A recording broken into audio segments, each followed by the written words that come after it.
여러분은 현재 글로벌 증시 투나잇과 함께하고 계십니다. 시장에 대한 보다 심도 있는 이야기로 이어갈게요. 내일장 수익을 떠먹여줄 이슈, 내일의 이슈 시간입니다. 자, 오늘은 KM파트너스 김성훈 대표와 함께합니다. 대표님 안녕하세요. 네, 안녕하세요. 네. 자, 오늘 시장 이야기 바로 확인해 볼게요. 오늘의 주제는요. 네, S&P 500 6,000포인트 안착, 낙관론 장기화입니다. 우선 부럽다는 마음이 먼저 드는데 그렇죠. 낙관론 장기화 이렇게 좀 남겨주셨습니다. 지금 일단 미국 이 좋은 시장 상황부터 점검해 주시죠. 일단 제가 지난주에 6,000포인트 도전이라고 제목을 했다가 맞아요. 연말까지 도전이었는데 지금 네. 벌써 안착을 했다는 소식을 빨라요. 드려야 될 것 같은데 네. 지금 보면은 시장에서 이제 미국 시장도 같은 저희 국내 시장 마찬가지로 트럼프 트레이드에 관련된 섹터들이 굉장히 강세의 폭을 보이면서 그쵸. 사실상 이제 우리가 어느 정도 밸류에이션에 대한 우려감이 나타날 정도로의 급등폭을 보여주고 있다는 거죠. 뭐 그 중에서 저희가 이제 오늘 말씀드릴 것은 이제 금융 규제 완화 정책, 트럼프의 정책 중에 이제 첫 번째로 거론되는 흐름들이 금융 규제 완화 정책입니다. 그런 것들이 이제 가상화폐에 대한 시장의 캐파를 좀 더 키울 수 있는 하나의 뭔가 플랫폼으로 작용할 수 있을 것 같고요. 그렇기 때문에 지금 보면은 트럼프의 정책, 행정부 자리를 놓고 지금 윤곽이 계속해서 드러나고 있는 상황인데 최근 들어서 보면은 트럼프에 대해서 공개 선언을 했던 블랙스톤 사모펀드 회장이 재무장관 자리에 앉을 것이라는 전망이 지배적이면서 아까 말씀드렸던 은행주에 훈풍을 불어넣을 수 있는 가능성들이 좀 더 커지고 있다는 거고요.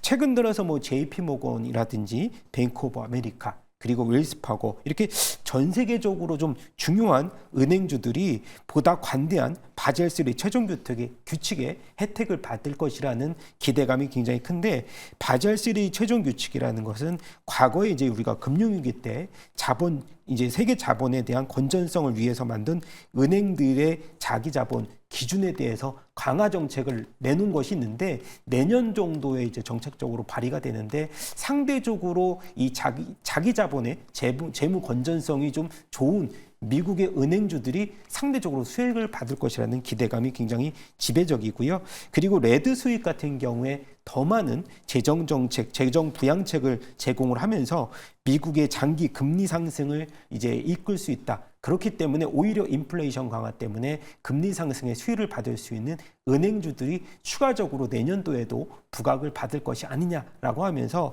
뱅크 오브 아메리카 같은 경우에 어제도 급등세를 연출을 했는데 최근 들어서 이제 중립 의견에서 매수 의견으로 상향했다는 소식도 전해드렸습니다. 그래서 최근에 정고점 수준이었던 뭐 $60 선까지도 목표 주가가 상향이 되면서 트럼프 2기에 최근에 이제 규제 완화 조치들로 인해서 은행주들 같은 경우는 배당에 대한 매력도도 있지만은 비이자 이익 상승이 한 18%, 뱅크 오브 아메리카가 3분기에 이제 비이자 이익이 상승폭이 가장 컸거든요. 그래서 네. 투자 은행에 대한 수수료라든가 그리고 이제 자산 관리 수수료가 급증을 하면서 오히려 이자 이익보다 좀 증대될 수 있는 부분 그리고 제가 아까 말씀드렸던 것이 굉장히 큰 부분인데 디지털 금융에 대한 서비스 확대 가 수익성이 내년 정도에 가장 크게 요소가 작용이 될 것으로 보이면서 가상화폐 시장과 더불어서 은행주들에 대한 또 다른 수익원으로서 부각될 가능성들이 있기 때문에 좀 주목해볼 만한 사항이 아닌가 그렇게 생각이 됩니다.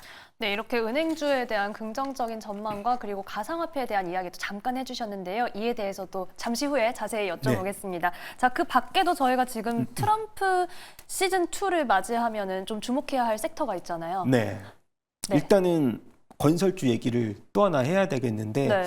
뭐 은행주와 건설주 사실은 이제 건설주가 후발주자로서의 무게감이 굉장히 큰데 최근에 우크라이나와 러시아의 전쟁에 대한 강도가 굉장히 세지고 있는 상황입니다.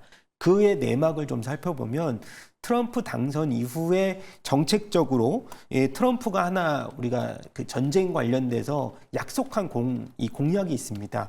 이제 이 전쟁에 대한 그 이 어느 정도의 협상을 진정시키겠다고 하면서 최근에 이제 러시아가 우크라이나 영토를 한 20% 정도 점령을 했는데 트럼프 협상 전까지 어느 정도의 땅을 더 확보를 해야 휴전 이후에 그 땅이 이제 본인들의 땅으로 점령이 되는 소유가 되는 상황이기 때문에 최근에 이제 국토교통부가 이제 폴란드를 최근에 방문했는데 국내 증시도 남광토건이라든가 뭐 범양건영, 한국 패러렐들이 상한가를 오늘 기록을 했거든요. 네. 그런 것들이 우크라이나와 러시아의 종전과 관련돼서 이제 얼마 남지 않은 시기가 도래했다는 것에 가장 크게 우리가 핵심 포인트로 작용을 할 것 같고요.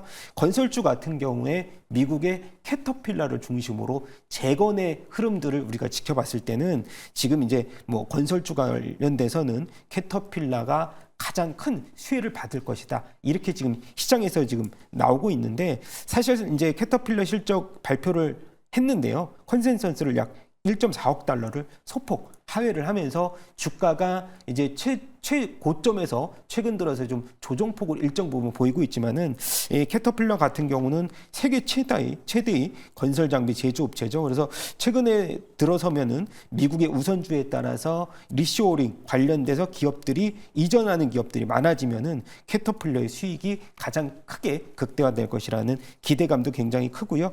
최근 들어서는 아까 말씀드렸던 미국을 중심으로 이제 AI 투자 건설에 대해서 흐름들을 본다라고 하면은 캐터필러가 내년 정도에 최대 실적을 내놓을 것이라는 기대감이 굉장히 강하기 때문에 최근에 국내 증시도 그렇고 뭐 미국 증시도 그렇고요. 우크라이나 재건과 관련된 종목들을 계속해서 지켜볼 필요는 있다. 그렇게 설명을 드리고 싶습니다. 네, 아무래도 이 평화에 대해서 얘기를 했고 영토를 너무 고집할 수 없다, 지난 일이다 이런 이야기까지 나왔기 때문에 우크라이나 재건과 관련해서 건설주 그리고 캐터필러에 대해서도 얘기를 해주셨습니다. 자, 이번에는 지금 시장에서 또 눈여겨보면 좋을 종목들이 미리 선점한 한 투자자가 있죠. 네. 이 화제의 인물 좀 소개해 주시죠. 화제의 인물인데 사실 2021년도 이후에는 좀 안 좋은 그랬었죠. 모습들을 많이 맞아요. 보였기 때문에 네. 사실 인지도가 많이 떨어진 건 사실인. 국내 같은 경우에 이제 미국에서 이제 투자자분들 같은 경우에 이 아크 인베스트먼트 최근에 이제 돈나무 언니로 불리우는 캐시 우드의 이 흐름들을 좀 지켜볼 필요는 있습니다. 일단 지난주 같은 경우에 캐시 우드의 이 ETF 종목들이 최고의 한 주를 보냈습니다. 최근 들어서 보면은 ARKK ETF가 한 주간 지난주에 15% 상승을 했고요. 이번 주에도 6%대 상승을 보이면서 23년 11월 이후에 최고의 주간 상승률을 또 기록했는데 일단 과거의 흐름들을 좀 보면은 팬데믹 기간에 공격적인 빅테크 투자를 하면서 포트폴리오를 누면서 큰 화제를 보였습니다만은 최근 들어서 고점에서 이제 5분의 1 토막이 종목들이 나면서 사실상 이제 국내 투자자들의 한숨을 보였던 흐름들이 이 아크 ETF인데 다만 21년도 흐름에서 보면은 지금 57달러. 그래서 바닥권에서는 일정 부분 37달러 바닥을 찍고 좀 많이 반등을 해 놓은 상황이고요. 사실 지금 흐름에서 포트폴리오에서 보유 비중이 테슬라가 한 13%로 가장 높기 때문에 최근의 반등폭은 테슬라가 어느 정도 일정 부분 기인을 했다고 볼 수가 있고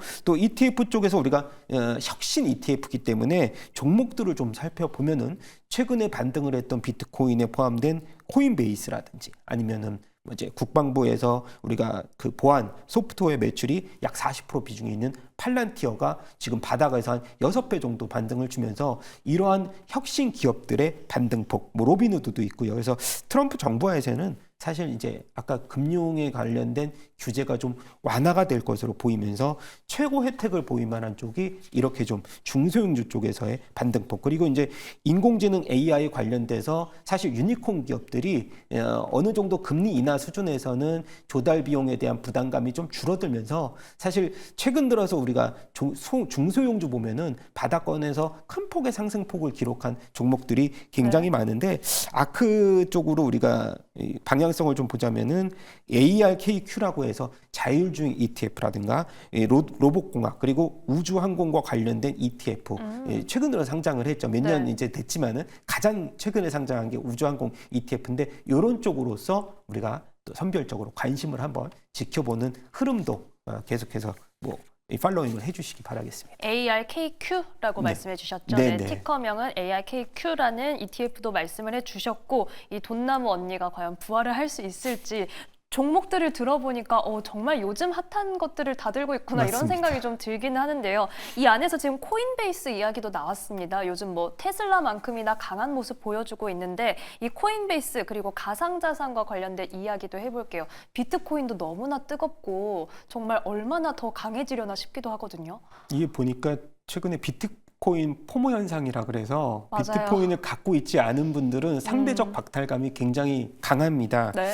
그래서 2030이 좀 부러울 따름인데요. 예, 최근에 이제 보니까 증권거래위원회 후임. 사실 이제 트럼프 당선인이 취임 첫날 했던 얘기가 이 증권거래위원회 위원장 해임을 하겠다고 공언을 그랬죠. 했는데 이게 가상화폐에 대해서 굉장히 비우호적 인물이기 때문에 그렇습니다. 그래서 최근 들어서 보면은 이 트럼프의 암호화폐 이 어깨를 지지하고 있는 만큼 이것은 분명한 비트코인의 호재로서 작용을 할 것이다라고 했고 최근 들어서 보면은 선거 결과가 나왔을 때 비트코인은 이미 그 선거 결과를 예측이라도 한 듯이 사상 최고가 경신을 계속해서 이어가고 있다는 것이고요.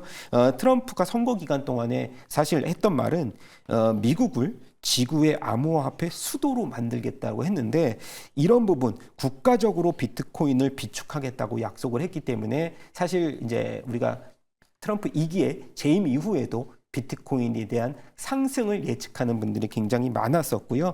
그리고 우리가 뭐 다른 국가들도 미국과의 동조화를 하기 위해서 비트코인을 추가로 계속해서 구매를 하겠다고 의향을 보이는 국가들이 굉장히 많은데 그중에서 우리가 베네수엘라를 한번 얘기를 해봐야 될 것 같은데요. 그쵸, 베네수엘라가 네. 돈의 가치가 사실 휴지 조각이 됐다가 그랬었죠. 국가의 준비 자산을 다 비트코인으로 바꾸면서 마이너스 폭이 큰 폭으로 기록을 했다가 이번에 굉장히 대박난 국가로서 추앙을 받고 있는 상황인데 사실 이런 부분들은 사실 리스크를 지고 투자를 한 거라서 그런 게 이제 뭐 그렇게 좋아 보일 수는 없지만 거의 배수진이었죠. 그렇습니다. 맞습니다. 그래서 지금 보면은 미국에서 상장된 비트코인 이제 채굴 업체가 있는데 국유화될 가능성들도 굉장히 논의가 많다고 합니다. 암호화폐 채굴 업체 라이어 플랫폼도 있고요. 그리고 최근 들어서 이제 뭐 상승폭이 많았던 뭐 클린스파크, 뭐 마라홀딩스 이렇게 가까이 급등한 종목들도 많은데 저희가 이제 말씀드리는 거는 마지막으로는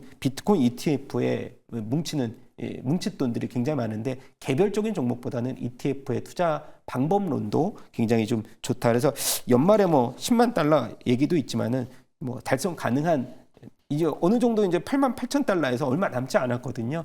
그리고 머스크가 이제 뭐 발행했던 도지코인 같은 경우도 당선 이후에 뭐 100%가 올랐기 때문에 이런 부분들은 변동성이 크게 작용할 수가 있으니 사실상 우리가 투자를 하더라도 어느 정도의 포트 비중을 좀 적절하게 우리가 분산 투자하는 것도 하나의 방법일 수 있을 것 같습니다. 네, 최근에 정말 강한 모습 보여주고 있는 가상화폐 관련된 시장, 하지만 변동성에는 주의하자라는 말씀 해주셨습니다. 자, 그렇다면 앞으로의 시장에서는 저희가 어디에 주목하면 좋을지 앞으로의 변수 점검 부탁드립니다. 네, 일단은 지금 워낙에 뭐 멀티플도 그렇고 네. 국내 대비해서 굉장히 비싼 시장은 맞습니다. 그 중에서도 좀 저평가된 우리가 지수 체계가 있는데 아까 말씀드렸던 중소형주 쪽에서의 러셀 2000 지수가 상대적으로는 이 매기가 확산되는 상승장에서 가장 돋보이는 최근 들어서의 수익률을 보여주고 있는데 2021년 11월 고점 부근이 2458포인트인데 최근에 보니까 2434포인트 뭐 불과 얼마 남지 않았습니다. 고점 돌파가. 고점 돌파되면 저는 더 간다고 보고 있는 상황인데 지금 보면은 트럼프의 이 다른 공약이죠. 우리가 관세 부과라든가 소비세 인하 이런 것들이 대형주 쪽보다는 오히려 중소형주 쪽에 수혜가 될 가능성들이 있고요. 제조 보호 역시도 중소형주에는 사실 훈풍이 불어올 가능성들도 굉장히 다분하다고 볼 수가 있는데 중소기업의 이익 개선에 효과적인 금리 인하까지 더해진다면은 추가적으로 러셀 2000이 다른 지수를 좀 압도할 가능성들도 있고 2016년도에 이제 트럼프 당선이 됐을 때도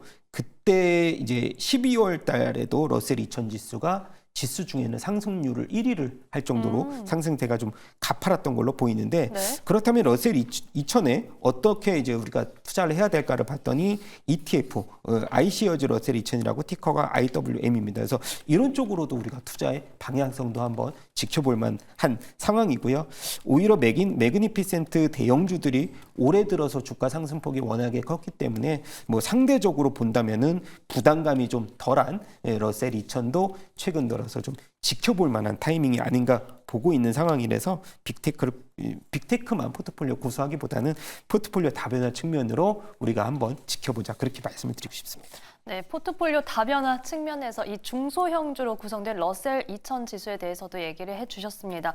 자, 그리고 이번 주에 또 중요한 지표가 있습니다. CPI 발표가 될 텐데 사실 물가가 지금까지 안정되는 상황이었잖아요. 네. 하지만 여전히 주목은 당연히 해야겠죠. 네, 그렇죠. 이제 트럼프 이제 당선인이 되고 나서 처음으로 이제 처음 발표되는 이제 지표인데 네. 사실 영향도는 앞서서 이제 발표가 되는 수준이기 때문에 영향도는 크게 없지만 그래도 우리가 가장 중요한 뭐 소비 지출과 관련된 연결고리가 있기 때문에 사실 우리가 최근 들어서 보면은 PC보다 중요성은 좀 떨어집니다. 이제 CPI 같은 경우는 2년에 한 번 구성 대상을 변경을 하는데 PC 같은 경우는 현재 품목을 바로바로 지수화하기 때문에 오히려 이제 PC 쪽으로 핵심 또 중요도가 높아지는데 지난달 30일에 PC가 먼저 발표가 됐죠. 그래서 9월달 PC는 전년 대비해서 한 2.1% 상승. 그래서 3년 7개월 만에 가장 낮은 수준을 보였기 때문에 인플레이션에 대한 우려감은 그래도 많이 낮아진 상황인데 이번과 같은 경우에 CPI 예상치가 좀 나왔는데요. 전월비 대비해서는 한 0.2% 정도 그리고 이제 전년비 대비 상승률은 한 2.5% 정도로 시장에서는 예상치 2.4%에 비해서는 0.1% 정도 소폭의 상승을 보일 것이다라고 했는데 시장에서 크게 이제 우리가 변동성을 주기에는 뭐 무리는 없다. 그래서 사실상 지금은 이제 우리가 인플레이션 트럼프 2기가 관심을 더 보여야 되는 상황인데 관세 등의 정책 등으로 인해서 인플레이션의 상승을 예상을 한다면은 최근 들어서 달러 강세라든가 국채 금리가 먼저 반응을 해주고 있는 상황이고요. 이제 금리 인하에 대해서도 우리가 금리 인하가 상대적으로 내년도에 또 추가적으로 중단될 가능성들이 있기 때문에 네. 이런 부분에 대해서 지표는 한번 주목해보자 그렇게 말씀드리고 싶습니다. 네, 마지막으로 지금 시장의 자금 쏠림 현상이 굉장히 심한데 네. 이에 대해서 시간 관계상 딱 한마디만 좀 정리 부탁드릴게요.